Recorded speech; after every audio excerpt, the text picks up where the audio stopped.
우리에게 공간은 어떤 의미일까요?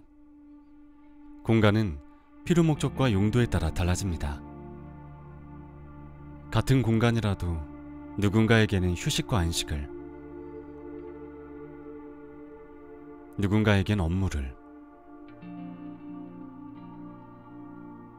또 누군가에게는 즐거움을 찾는 공간이 될 수 있죠.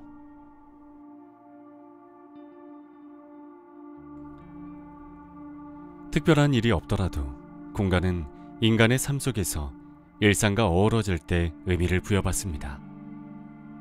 공간에 다양한 기억이 입혀지면서 장소가 되는 것이죠. 그 중에서도 도시는 다양한 사람이 모여 다양한 경험과 수많은 기억이 얽히고 공존하는 곳입니다. 지역도 예외는 아니죠.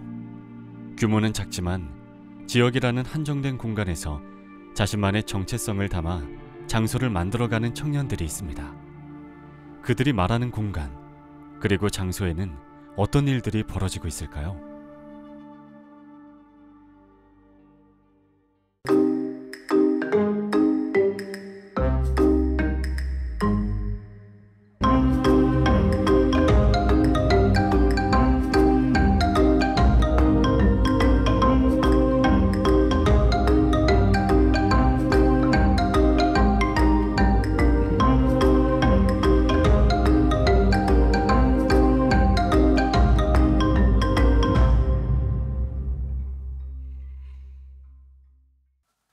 네, 사실 공간과 장소는 우리가 겉으로 봤을 때는 크게 구별되지 않습니다.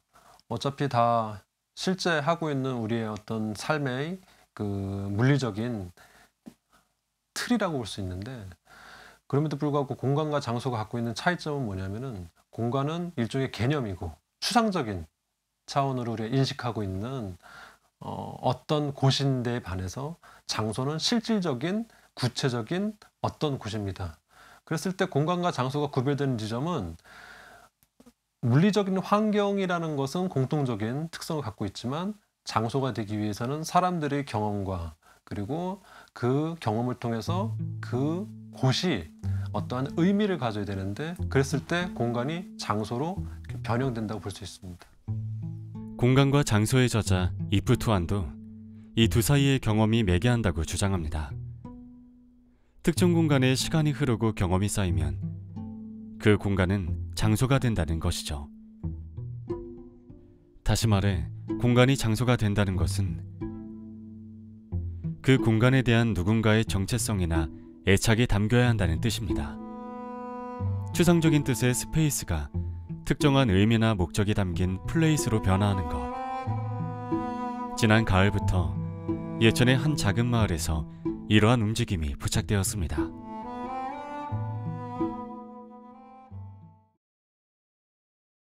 안녕하세요. 저는 예천에서 동생이랑 같이 운영하고 있는 박설희라고 합니다. 네, 안녕하세요. 저는 경상북도 예천에서 대한민국, 즉 우리의 모든 시대를 모티브로 제품이랑 콘텐츠 만들어서 판매하고 있는 박설영이라고 합니다. 서울에서 번듯한 직장을 다니며 화려한 도시의 생활을 즐기던 그녀들이 이곳 예천에 내려온 것은 동양화가인 할아버지의 손때가 묻은 낡은 한옥 때문이었습니다.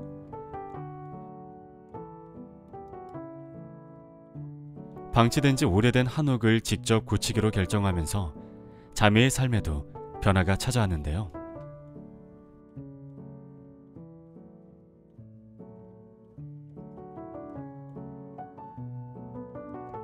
예천에 오게 된 거는 이 집이 버려져 있는 게 너무 아까웠어요. 너무 귀엽고 예쁜 집인데 이게 이제 할머니도 안 사시면서 방치돼서 폐가처럼 되는 게 너무 아쉬웠어요. 그리고 저희는 사실 서울에서 오랫동안 생활을 하면서 저희 친가도 그렇고 외가도 그렇고 시골에 있어서 저희는 너무 좋았거든요. 이렇게 그래서 정말 서울 애들은 좀 겪지 못하는 그런 와일드한 경험을 정말 많이 하면서 너무 좋은 추억들이 많았어서, 그게 이제 할머니, 할아버지가 돌아가시고 아프시고 하면서 오랫동안 방치되어 있는 모습을 보니까 좀 되게 마음이 안 좋더라고요. 정말 귀여운데 너무.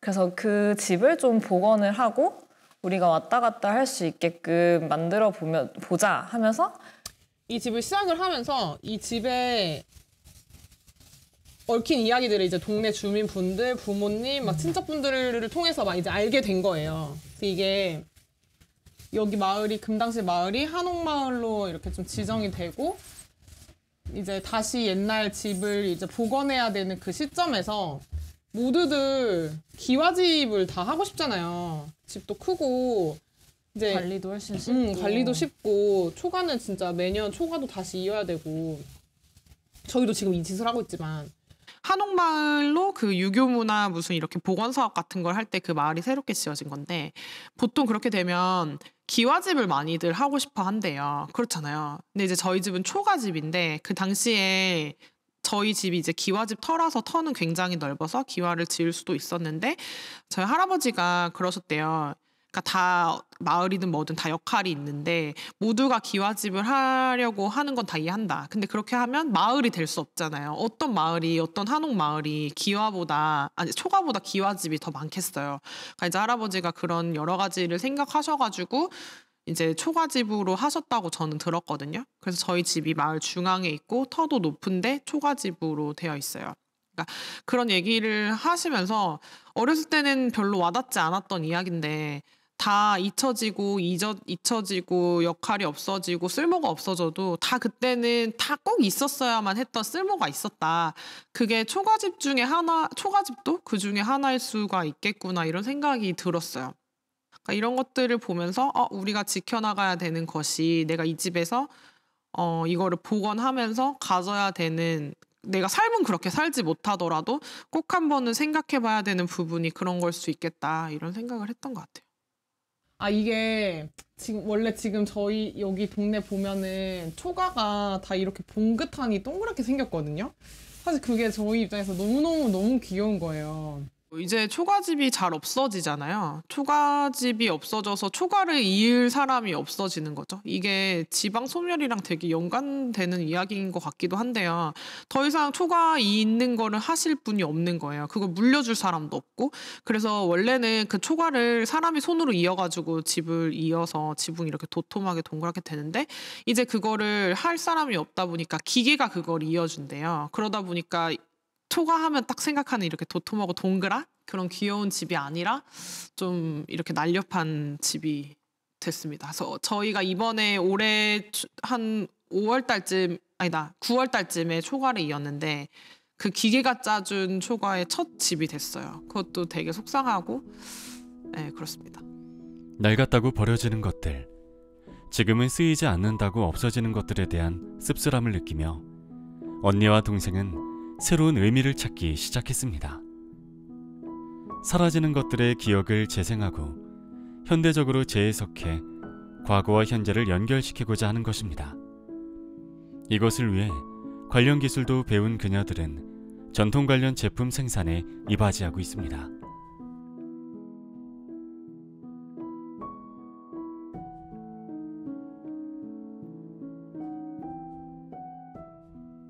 우리가 이 집이랑 할아버지한테 받아온 것들로 시작된 거니까 그것들을 좀 살려보자 해서 저희 할아버지가 실제로 그림을 그리실 때 쓰셨던 월당이라는 호에다가 화옥이라는 이제 집이라는 의미를 붙여가지고 이라는 이름을 만들어서 지금 사용을 하게 되었습니다.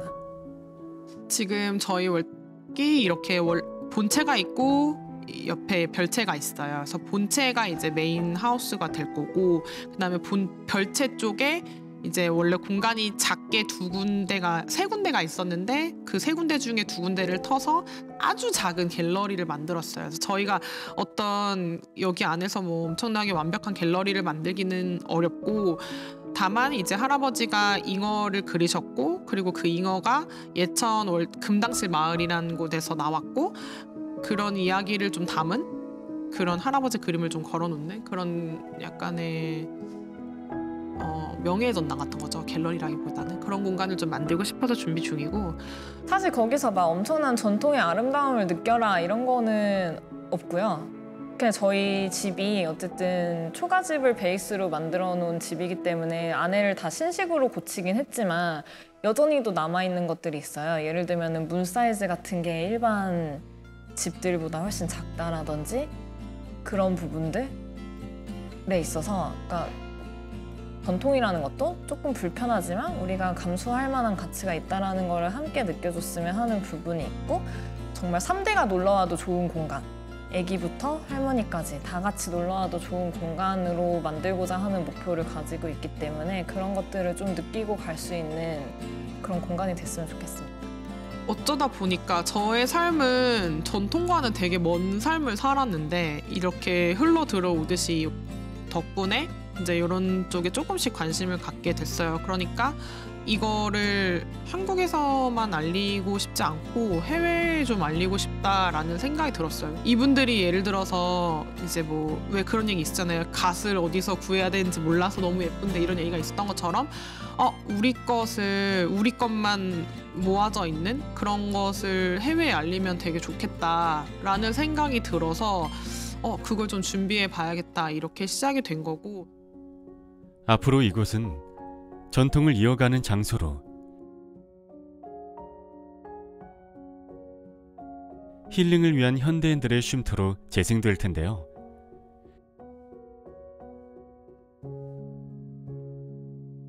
이렇듯 공간은 경험과 애정이 쌓이면서 의미를 부여받을 때 장소가 되고, 그 장소에는 누군가의 새로운 기억과 추억이 모이게 될 것입니다.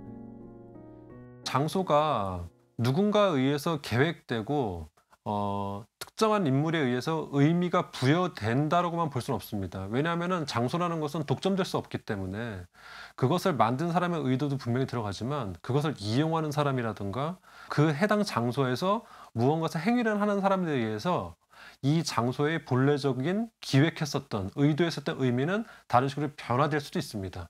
그렇기 때문에 장소성이라는 거 혹은 장소의 정체성이라는 개념도 고정된 것이 아니라 시간적 흐름이라든가 다른 사람들과의 상호작용에 의해서 또 바뀔 수 있는 그런 가능성을 갖고 있습니다. 장소는 이용하는 사람의 목적에 따라 다양하게 정의할 수 있습니다. 학교라는 공간을 예로 들자면 학생에게는 공부를 하거나 연애를 하고 친구를 만나는 등의 다양한 활동의 장소가 될 수 있지만, 선생님의 경우 연구를 하고 교육하는 장소가 되는 것처럼요. 누가 어떻게 쓰는가에 따라 장소의 쓰임은 무한대가 될 수 있습니다.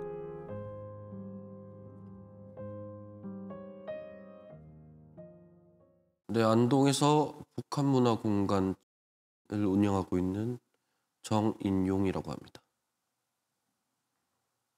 공간을 만들기 전에 지금의 동네를 걸을 일이 생겼는데 그때 기억이 조금 좋았었어요. 그래서 그냥 그때는 막연하게 나중에 여기서 뭘 해봐도 되겠다 라고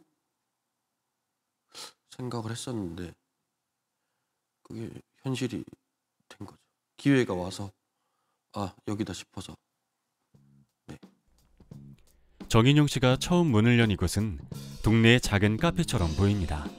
하지만 정인용 씨는 이 장소를 카페라고 표현하지 않고 복합문화공간이라고 부르는데요.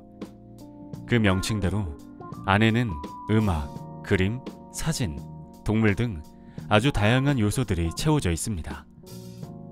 정인용 씨의 취향을 아주 진하게 담고 있는 장소죠.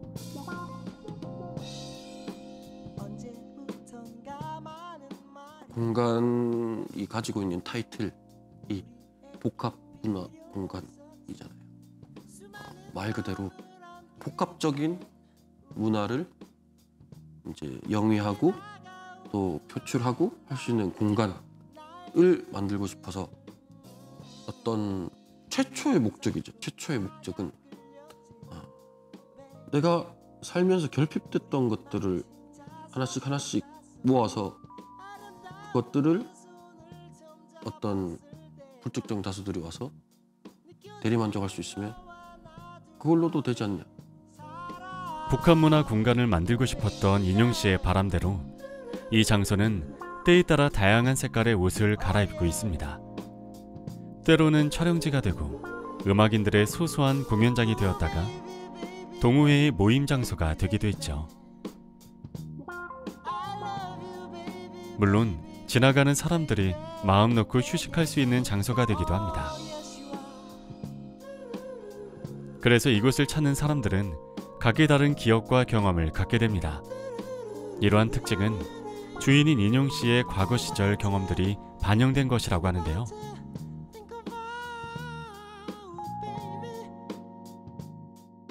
어릴 때는 미술을 했었고 그러다가 음악에 재능이 있는 걸 알았는데 이제 저희 외가 쪽이 다 예체능 쪽이라서 부모님이 말렸죠. 그래서 공부를 해야 되지만 운동을 했어요. 그냥 이렇게 취미 운동이 아니고 이제 말 그대로 엘리트 운동을 하다가 그만두고 지금 생각해 보면 미술도 하고 음악도 하고 운동도 하고 다 했단 말이죠.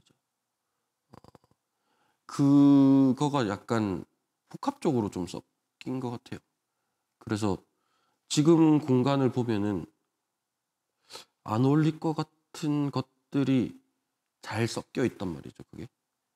그게 어떻게 보면 저는 그렇게 여러 개를 많이 해봤으니까 그거를 조금 다른 사람보다 자연스럽게 공간에 녹여낼 수 있지 않았나. 신기하게 그 LP가 차 있는 공간에도 벽에는 다 그림이 있습니다. 맞죠?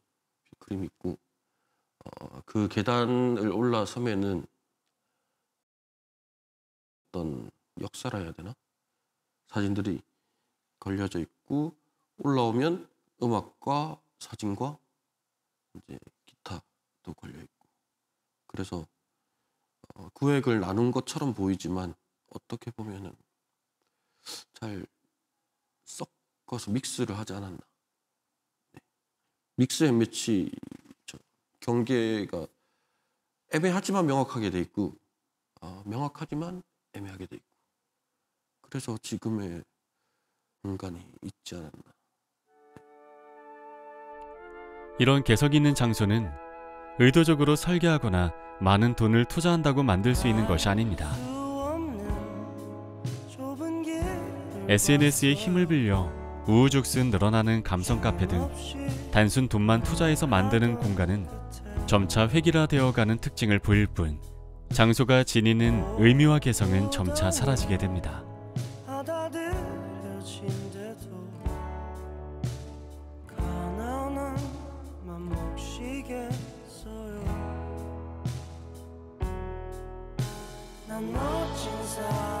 요즘 이렇게 공간을 마련하는 트렌드를 보면 굉장히 많은 자원을 쏟았고 뭐 청년 창업을 넘어섰죠. 사실은 있는 사람들이 더 해서 더 크게 더 멋있게 차리는 건데 차리는 건 누구나 할 수 있어요. 특히 이제 재화를 투자를 하게 되면은 많은 LP를 사 모을 수 있고 뭐 고가의 스피커, 앰프 다 넣을 수 있단 말이죠. 근데 이 LP라는 거는 저는 사실 모든 물건에서 다 그런데 들어보고 그 판에 어떤 노래가 있는지를 파악을 해야지 다음에 이제 어떤 손님들이 오시거나 게스트들이 왔을 때 내가 자신 있게 어떤 노래가 어떤 판에 있는지 아티스트가 어떤 감정 어떤 상태에서 그 뭐 녹음을 할 때 어떤 야화나 뒷이야기까지 제가 한 번씩 툭툭 설명을 해드리거든요. 그러면 훨씬 이해가 사실 잘 됩니다. 아무리 뭐 좋은 노래다 하더라도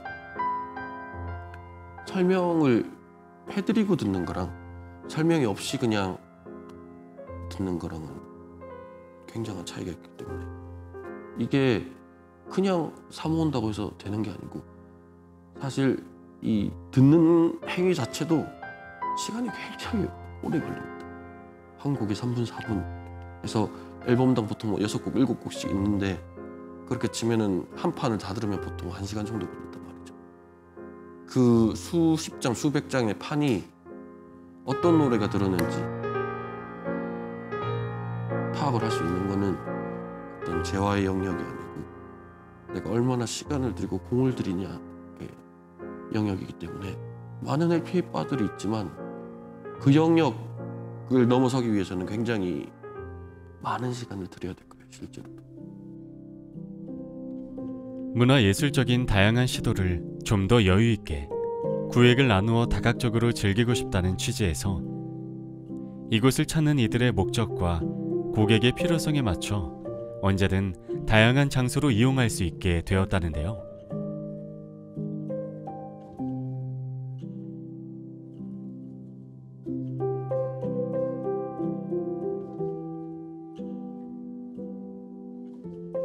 제가 그 음악도 하고 있지만 그 음악 하는 친구들이 뭐가 어려운지 알거든. 어떤 면이 어렵고. 네. 그래서 내가 가지고 있는 것 중에서 그 친구들에게 해결을 받을 수 있는 게 장소. 네. 그래서 알다시피 무료 대관은 무료 공연을 해야 됩니다. 저희는 철칙인데 공연자가 무료 공연을 하겠다. 그럼 저희도 무료로 다 필요하면 음향까지도 다. 하지만 어떤 일정한 금액을 받고 입장을 시키겠다 하면 저희도 그에 맞춘 금액을 받고요. 지금 뭐 추워서 그렇지만 날 좋을 때는 옥상에서 공연도 하고 시에서 한참 예전에 뭐 전시 같은 거를 또 했었는데 그때도 이제 전시도 하고 사람도 살면서 어떤 관심사가 조금씩 이렇게 바뀌잖아요. 거기에 따라서 조금 공간의 모습도 조금씩 바뀌는 것 같기는 해요. 운영하는 주체가 누군가에 따라서 그 사람과 비슷한 사람들끼리 모이지 않나. 손님들도 그렇지 않나. 네. 애초에 컨셉이라는 거부터가 일회성에 가까운 단어가 아닌가. 컨셉이라는 단어가. 컨셉 발이 다 떨어지면 끝인데. 그 어떤 컨셉이 운영자 자체가 되면은 속된 말로 내가 죽지 않은 이상은 영원할 거예요. 그리고 나의 어떤 취향과 취미와 관심사가 바뀔 때마다 조금씩 방향이 틀어지고 그에 따라서 거기에 관심 있는 사람들도 조금씩 달라지게 모이게 될 거고 그 차이인 것 같아요. 제가 봐서. 이렇듯 장소의 의미는 고정되어 있지 않습니다. 인간이 살아가면서 성장하면서 끊임없이 변화하는 것처럼 자아를, 정체성을 반영하는 장소 역시 본인이 변화함에 따라 같이 그 의미를 바꿔가는 것이죠. 즉 장소는 완성되는 것이 아니고 인생 속에서 끊임없이 추구해가는, 만들어가는 과정이라 할 수 있습니다.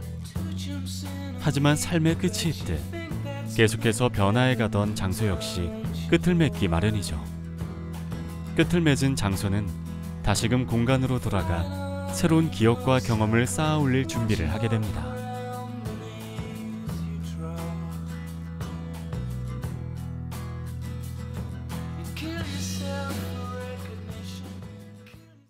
지역에서 빈집을 정리하는 청년 유품 정리사로 활동하고 있는 주식회사 박스입니다. 네, 저희가 유품 정리라고 이야기했지만 사실 집 정리, 유품 정리를 합쳐서 공간 정리라고 부르는 영역을 다루고 있습니다. 제가 해외에서 5년간 살다가 제 고향에 돌아왔더니 제가 어려서부터 살던 집이 폐가가 되었어요. 이걸 정리하기 위해서 이 사업을 처음 고안하게 되었는데 그래서 과감하게 제 직장을 떨쳐버리고 창업을 준비하게 되어서 현재 집정리 전문 법인으로 대구 경북을 대상으로 운영하고 있습니다. 오늘의 의뢰인은 고인의 유가족입니다. 고인의 흔적이 고스란히 남아있는 이 집에는 그간의 세월을 짐작할 수 있는 물건들이 가득합니다. 켜켜이 쌓여있는 물건을 치우고 정리하면서 그 공간을 채우던 누군가의 삶도 함께 비워집니다. 오래된 집일수록 버려지는 폐기물도 많습니다.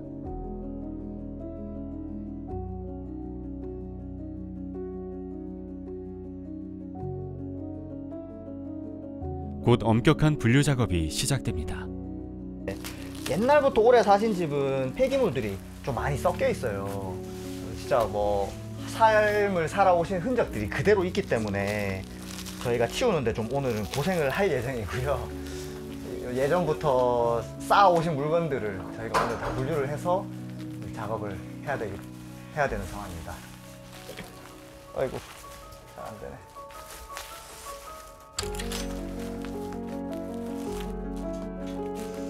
타는 것과 타지 않는 것을 분류를 해서 매립장과 소각장에 가기 때문에 오늘은 먼저 타는 것과 안 타는 것 분류하고 차에 먼저 실어서 오늘 최대한 할 수 있는 대로 작업을 하고 내일 또 더 진행할 예정입니다.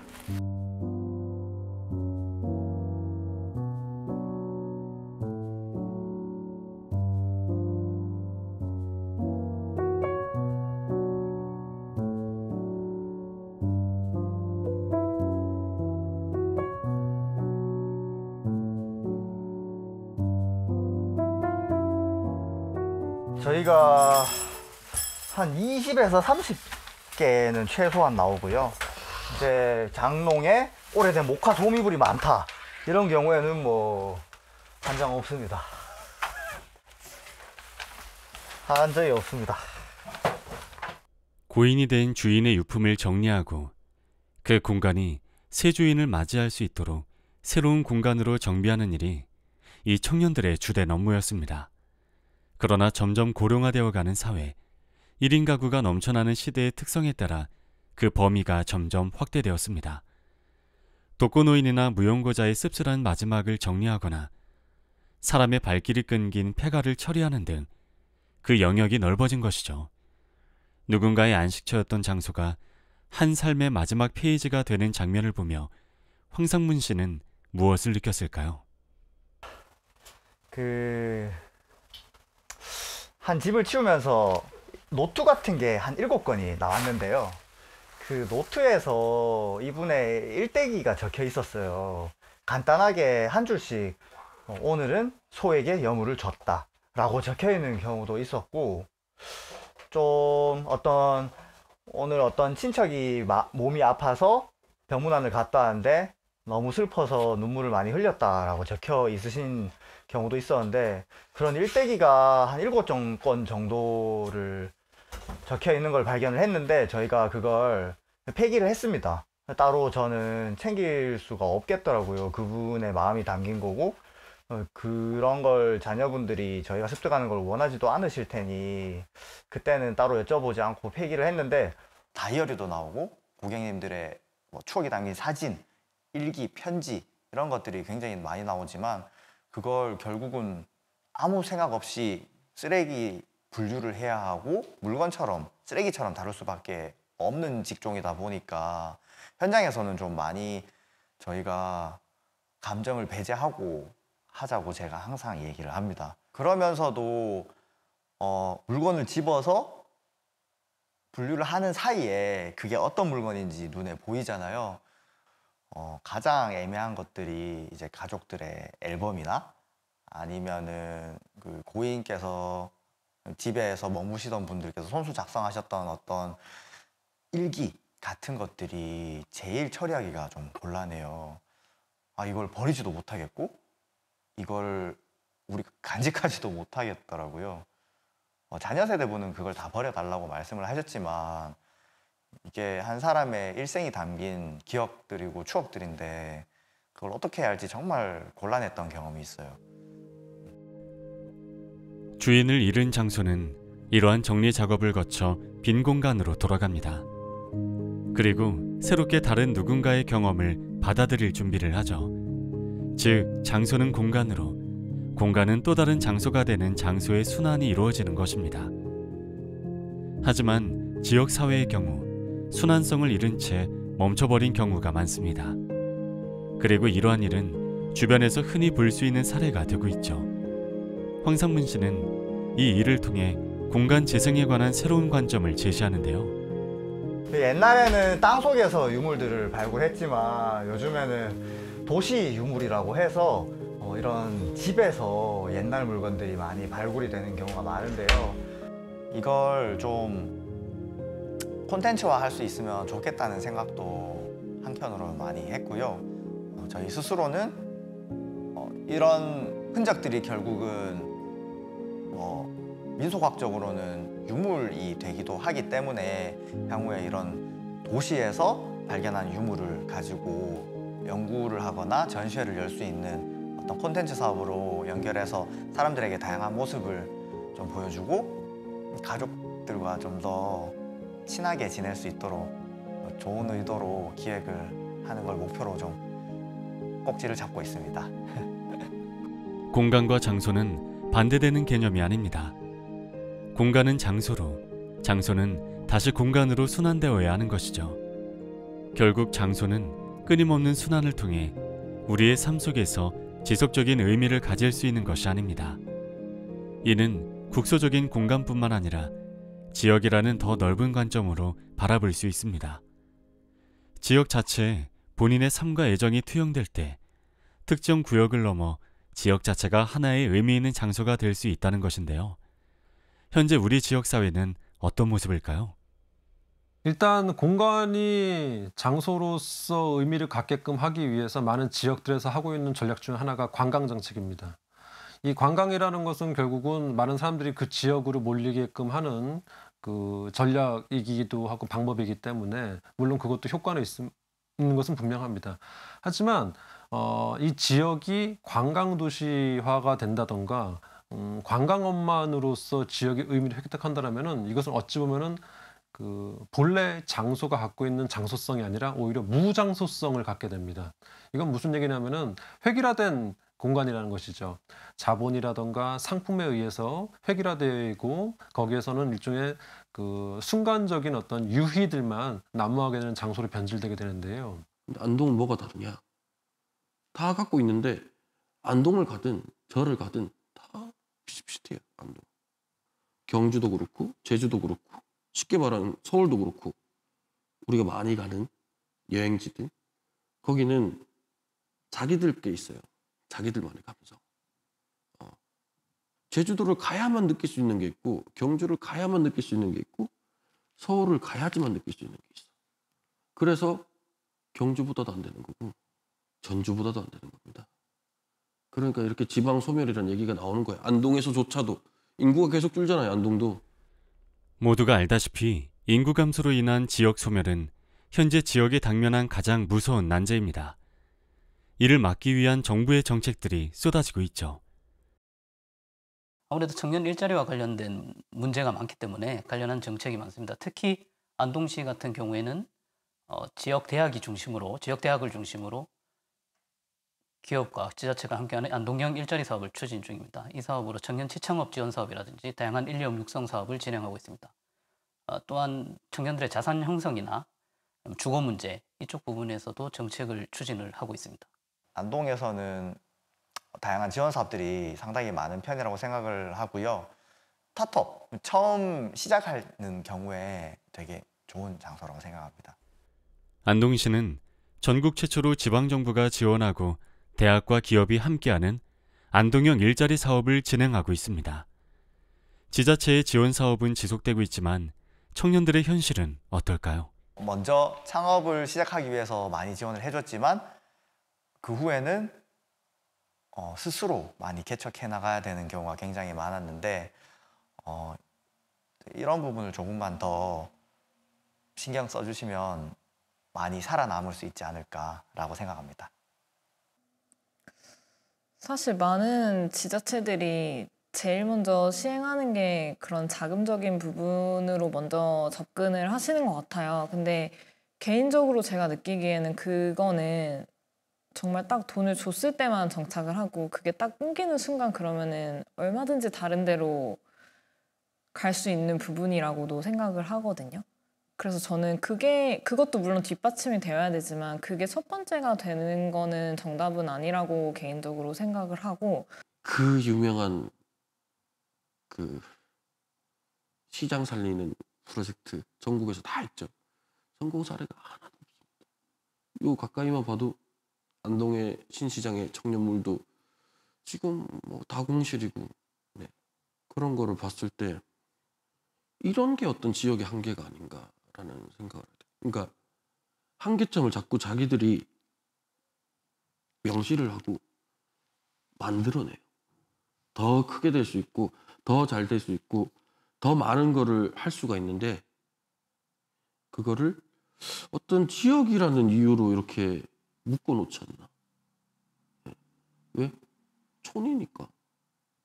네, 이렇게 해야 돼. 이렇게 해야 되는 없습니다. 근데 그런 게 좀 아쉬워요, 보면. 많은 정책가들이나 행정가들이 이런 장소를 만들어 놓고 사람들을 오도록 유도하는데, 그것이 아니라 공간이 되었건 장소가 되었던 간에 그것을 구성하기 전에 누가 어떠한 공간이나 장소를 필요하는지에 대해서, 그리고 그 공간이나 장소에서 무엇을 할 수 있는지에 대한 목소리를 먼저 듣고 같이 해당 공간을 장소로 구축하는 것이 더 필요하다고 생각합니다. 그 동시에 더 중요한 문제는 이들의 어떤 네트워크도 중요합니다. 실제 이 청년 기획가들이라든가 청년 사업자들 같은 경우는 다양한 또 네트워크들을 갖고 있기 때문에 이들에 의한 생각들을 다시 다 공유함으로써, 그 결집함으로써 실질적으로 해당 지역에 따른, 각각의 지역의 특수성에 따른 지역 소멸 대응 전략이나 혹은 지역 소멸에 따른 청년들의 어떤 유도 전략들 같은 것들이 도출될 수 있다고 생각합니다. 관에서 관 사람들끼리 해결을 볼 게 아니고 거기 살고 있고 운영하고 있고 지내고 있는 사람들, 젊은 혹은 다시 돌아와서 어떤 공간이나 무언가를 운영하고 있는 분들의 현실을 좀 들어야 될 것 같아요. 지금이 어떻고, 예. 이 탁상공론에 진짜 굉장히 한계가 있거든요, 사실. 지원 사업들을 하나 할 때마다 제가 친해지는 사람 대표님들이 생기고, 그 대표님들이랑 같이 다음 사업들을 고민하고 고민들을 많이 서로 나누면서 애로사항을 해결해 나가는 것 같아요. 저는 그게 지원 사업에서 가장 좋았던 부분인데, 젊은 친구들이 서로 거부감 없이 즐길 수 있는 공간이 좀 필요하다고 생각을 합니다. 어렸을 때부터 왔다 갔다 해서 되게 익숙한 동네였긴 하지만, 사실 제가 여기서 뭐 학창 시절을 보낸 것도 아니고 하다 보니까 그 인적 인프라가 굉장히 저는 없었어요. 사실 친구도 없고 그런 어떠한 커뮤니티도 없었어요. 저는 사실 되게 소심한 성격이라서 뭐 몇 달은 아무도 만나지 않고도 거뜬히 보낼 수는 있지만, 그게 좀 길어지고, 그리고 실질적으로 내가 무언가를 하고 싶은데 어떻게 해야 되는지 모를 때 그거를 물어볼 수 있는 곳이 없더라고요.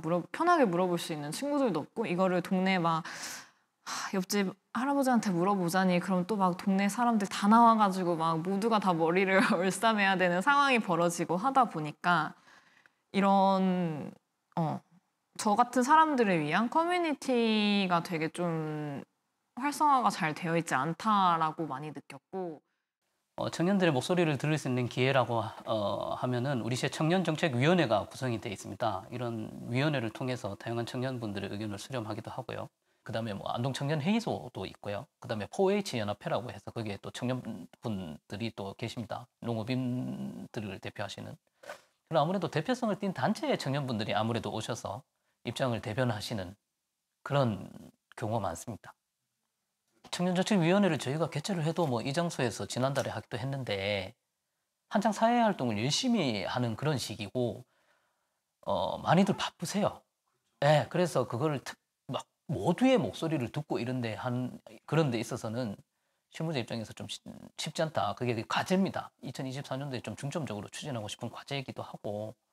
그런데 막상 청년들의 목소리를 들어보면 그런 식으로 일방적인 지원이 아니라 어떤 목소리를 낼 수 있는 창구를 만들어주는 자체를 원하고 있어요. 그리고 그 플랫폼을 만드는 게 행정의 역할이고, 그 플랫폼에서 청년들이 모여서 이야기를 나눌 수 있는 기회를 제공하는 것만으로도 만족하겠다라는 청년분들이 굉장히 많으세요. 그래서 내년도 사업에는 좀 그런 부분들을 막 아까 말씀한 하드웨어적으로 막 이런 식으로 하는 것보다는 조금 소프트웨어적으로 청년들과 청년들 사이에서도 이어줄 수 있는 어떤 매개체 역할을 하는데 집중을 하고 싶습니다. 청년들이 모이는 플랫폼을 만들어 지역을 더 가치 있는 장소로 만드는 것은 우리 모두의 과제일 것입니다. 나아가 지역 소멸을 극복하기 위한 대책 마련도 시급해 보이는데요. 안동도 그렇지만 많은 지역들이 소멸 지역이 굉장히 많잖아요. 근데 실제로 창업가들을 만나도 소멸 지역에 대한 대책을 세우는 창업가들이 많이 부족하다는 생각을 했어요. 제조나 서비스업에 국한된 경우가 굉장히 많았는데 이런 소멸 지역을 활성화시키는 많은 지원 사업들이 좀 더 있었으면 좋겠습니다. 특별히 국가에서 지역 소멸 기금이 정말 크게 책정되어 있는 걸로 알고 있는데 이게 좀 더 많은 수도권의 친구들이 지역으로 내려오고 지역을 활성화시킬 수 있도록 할 수 있는 쪽으로 이용되었으면 좋겠습니다. 마을의 어떤 발전이나 운영 방향을 어떻게 가지고 가야 되나에 대해서 모여서 회의를 한 적이 있어요. 제가 그때도 이해를 들었어요. 제가 지금 가게 앞에 등나무를 심었다. 이거는 당장 물 준다고 무럭무럭 자라는 것도 아니고 저는 길게 한 10년 정도 보고 이거를 지붕으로 올릴 생각으로 지금 키우고 있는 거다. 마을 운영 방안이나 어떤 방법 그리고 행위도 똑같다. 당장 무언가를 해결하고 무언가를 보여주고 어떤 변화를 위해서 말 그대로 중구난방 그렇게 하다 보면은 이도 저도 아닌 어떤 마을이 될 것이다. 그거를 5년, 10년 정도 보고 마을을 가꿔야지만 외부에서 혹은 타지에서 그 동네 좋더라. 거기 좀 예쁘게 돼 있어. 멀리 그리고 넓게 무언가를 하고 사는 것도 좋지만 좀 무언가 깊게 하는 것도 필요하지 않나. 물질적인 가치가 아니고 조금 더 정신적인 가치를 줄 수 있어야 된다라고 생각을 하거든요. 내가 예천에 왔을 때의 그 메리트를 저는 우선 오롯한 쉼 같은 거였고 편안함? 서울에서는 절대 느낄 수 없는 그런 편안함? 정말 그거였던 것 같아요. 그래서 조금 더 내 지역이 어떤 정치적인 가치를 과연 이들에게 뭘 줄 수 있는지도 함께 생각을 해보셔서 그거와 연관된 정책을 같이 펼친다면은 우리가 다른 지역에 비해서 금전적인 지원은 조금 더 떨어질 수 있더라도 다시 한번 생각해보고 그리고 이게 끝이 나더라도 내가 이곳에 계속 있을 수 있게 되는 이유를 만들어줄 수 있지 않을까라는 생각을 조금 해보긴 했습니다. 네. 지역 소멸이 강제적으로 이루어진 것이 아닌 것과 마찬가지로 지역 재생도 강제적으로 이루어질 수 없을 겁니다. 그러니까 뭐냐면은 지역 소멸이라는 것이 서울로 강제적으로 보낸 거나 혹은 서울이나 수도권에서 끌어들인 것이 아닌 것과 마찬가지로 다시 지역을 활성화시키기 위한 과정도 강제적으로 지역에서 이들을 불러내리는 과정으로서 이루어지지 않을 것 같습니다. 문제는 뭐냐면은 그 소멸이 됐건 재생이 됐든 간에 여기서 중요한 것은 자발성이었잖아요. 그러니까 스스로 지역으로 다시금 돌아오게끔 혹은 지역으로 이동하게끔 하는 그런 그 동기를 마련해 주는 것이 필요하다고 생각이 드는데요. 가장 중요한 건 뭐냐면은 예를 들어서 고택이라는 하나의 사례를 말씀드리면은 고택 체험을 청년들로 하여금 유도하게끔 한다기보다는 오히려 고택 정주를 할 수 있는 방법은 없을까? 그래서 이들이 고택에서 정주하게 되면서 그들이 스스로 거기에서 부가가치를 창출하게 된다면 자연스럽게 오히려 그 경험을 공유하고 싶은 사람들이 생겨나는 것이고 정주라는 관점에서 애착을 갖게끔 살고 머무르고 그러다 보면은 이것이 자원적 가치가 자연스럽게 발산되고 활용되어서 자연스럽게 관광으로 이어질 수 있는 그런 그 하나의 순환고리를 우리가 찾는 것은 어떨까 하는 생각은 듭니다. 지금 여러분이 살고 있는 장소는 어떤 경험과 기억이 어우러져 있나요?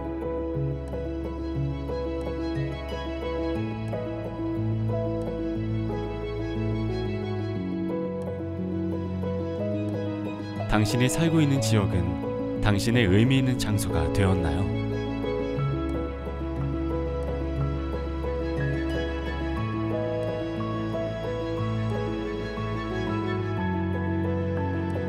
지역 소멸의 시대, 공간이 장소가 되고 장소가 공간이 되는 순환 과정을 통해 지역의 한계를 극복하고 청년과 지역이 함께 상생할 수 있는 또 다른 해답을 찾아 나서야겠습니다.